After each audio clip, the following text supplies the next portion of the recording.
This summer I thought it would be cool to get into some powerlifting exercises when I was in the gym. So I took a class, I learned how to do, proper squats and the deadlift and, the Olympic power jerk snatch and also, those kind of exercises. And it was going really well. And on my squat, in just the last 3 weeks, I had added about 30 pounds. And so it was awesome. And then my knees started to hurt. And so at first, when my knees started to hurt, I was like, okay, it'll take care of itself, it'll work itself out. So I kept working out, and then my knees hurt more. And then my knees would hurt a lot. I'd be sitting at my desk, just at work, and suddenly I couldn't keep my knees bent. So it became really painful. And my first reaction, the first thing I figured I would do was blame my shoes. It's all your fault. But I mentioned to a friend of mine that I was having trouble with my knees, and he asked to see how I was squatting, and he immediately spotted that my posture was wrong.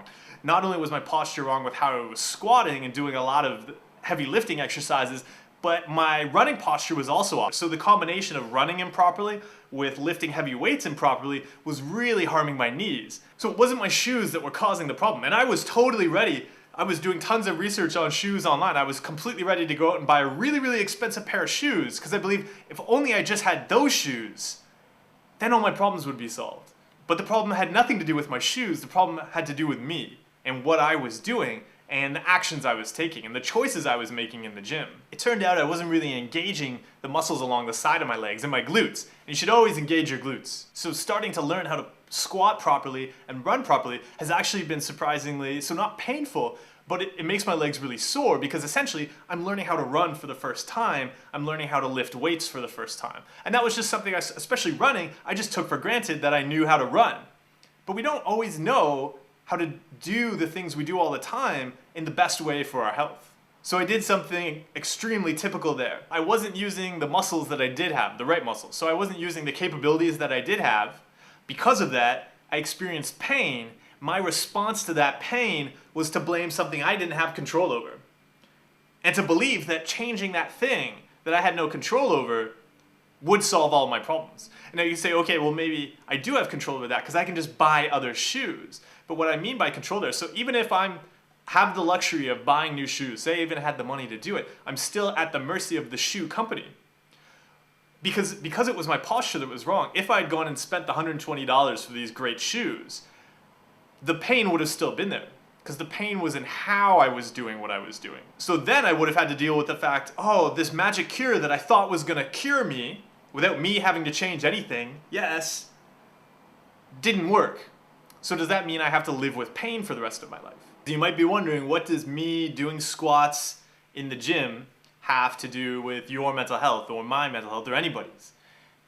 And think about how often, particularly when we're first learning about our mental health challenges, or even long before we admit that we have mental health challenges, how often do we blame other things for those problems and not look at, okay, what changes, if I'm experiencing pain right now and problems, what changes can I make to solve those problems? And maybe the things that I'm doing every day, maybe there's another way I can do them. Don't be afraid of taking ownership. Ownership is not blame.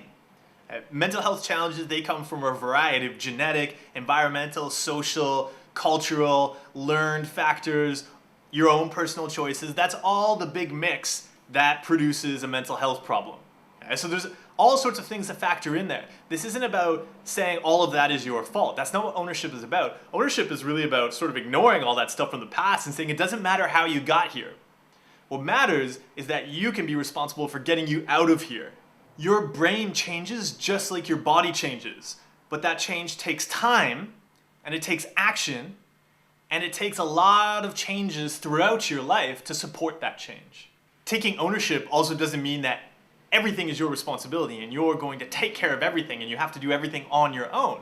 Definitely not. I mean, getting over mental health challenges, it helps enormously to work with a fantastic professional. I had two fantastic psychologists actually who were working together, and they took me through a 6-month course of exposure and response prevention therapy. It was phenomenal. It completely changed my life. You don't have to say, okay, I'm going to do this all on my own. Taking ownership can often mean, hey, you know what, I'm going to give up control over some of the things I'm doing right now in my life and listen to somebody who knows a great way to deal with those problems. So my point here is, if you're experiencing problems, you're experiencing challenges, be open to the idea and feel empowered by the idea that, hey, maybe there's some things in your life that you can change that will have a really transformative effect on those challenges and on your health.